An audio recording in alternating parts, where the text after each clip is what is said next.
Saya mulakan perbahasan berkaitan dengan rang undang-undang pindaan Akta Perhutanan Negara dengan serangkap pantun, Tan Sri. Mendung gerimis sedikit hujan, pohon dan dahan basah semua. Mari kita menjaga hutan, kerana hutan adalah paru-paru dunia. Terima kasih. Sebelum memulakan perbahasan, saya ingin mengambil peluang ini mewakili negeri Kedah untuk menyampaikan setinggi-tinggi penghargaan kepada semua pihak yang tampil membantu meringankan beban mangsa tragedi kepala air di perkampungan Ibui dan sekitarnya pada Julai yang lalu di Baling. Ini musibah yang sangat menyedihkan. Tan Sri Yang di-Pertua,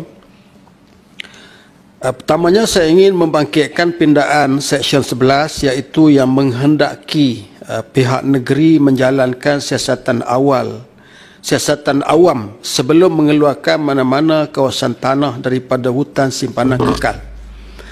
Begitu juga dengan Seksyen 12 yang menghendaki pihak berkuasa negeri mengenal pasti mana-mana kawasan tanah yang sama atau lebih besar daripada kawasan tanah yang akan dikeluarkan bagi menggantikan kawasan tanah itu sebagai hutan simpan kekal.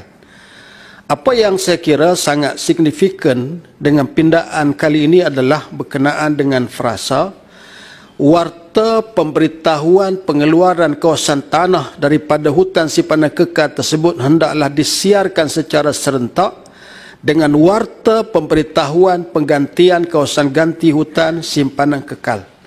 Saya berpandangan kedua-dua pindaan seksyen ini sebagai suatu langkah proaktif daripada kementerian. Walaupun kita semua sedia maklum, aspek hutan ini adalah di bawah tanggungjawab kerajaan negeri. Cuma kita juga perlu faham bahawa tanggungjawab menjaga kelestarian hutan dalam negara merupakan isu besar. Malah kita juga mempunyai komitmen di peringkat global tentang perkara ini. Perkara ini termasuk menjadikan hutan taman negeri sebagai hutan simpan kekal.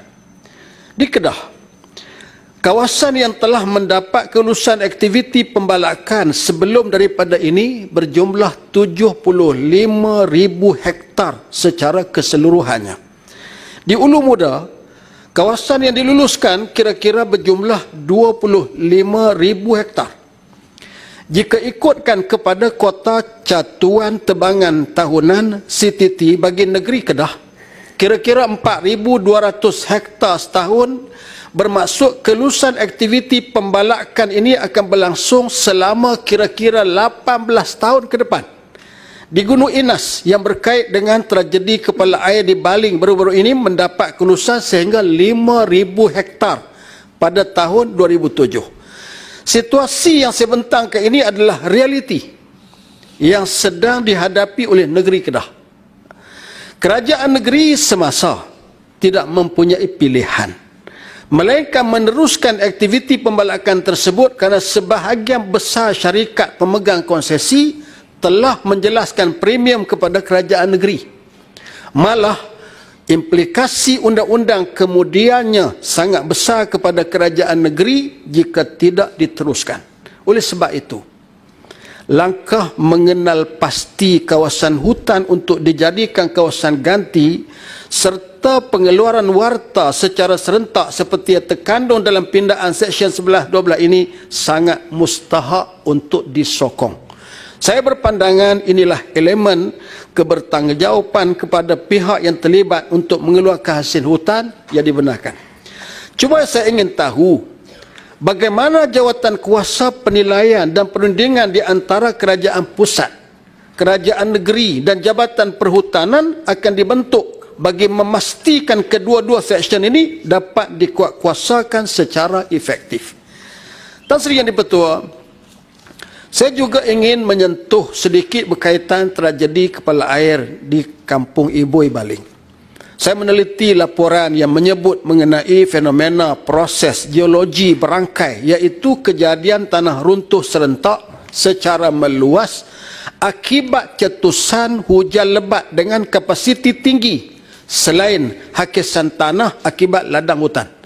Dalam kes Gunung Inas, kita sedia maklum bahawa sepatutnya pasca pengeluaran hasil hutan simpan tersebut, kerja penanaman semula di kawasan tersebut diserah kepada kumpulan ladang Perbadanan Negeri Kedah bagi menanam tanaman dari spesies getah kelun balak, iaitu TLC. Ladang hutan di negeri Kedah sepatutnya adalah 15,000 hektar, tetapi ketika disema oleh kerajaan negeri pada tahun 2020, kawasan yang diluluskan adalah 22,000 hektar, melebihi daripada kota ladang hutan yang ditetapkan.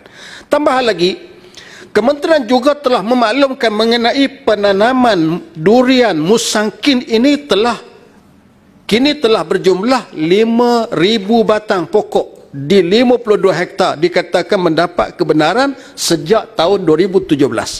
Saya berharap pihak kementerian dapat menjelaskan secara terperinci bagaimana spesies durian musangking ini dibenarkan untuk ditanam meskipun pada asalnya ia telah melanggar syarat penanaman ladang hutan. Bagaimana mungkin kementerian boleh mengunjurkan penyelesaian terhadap perkara sebegini? Oleh kerana itu, perlu ada semak dan imbang terhadap aspek ladang hutan, sama ada kementerian mengambil pendirian proaktif terhadap pengeluaran hutan simpan.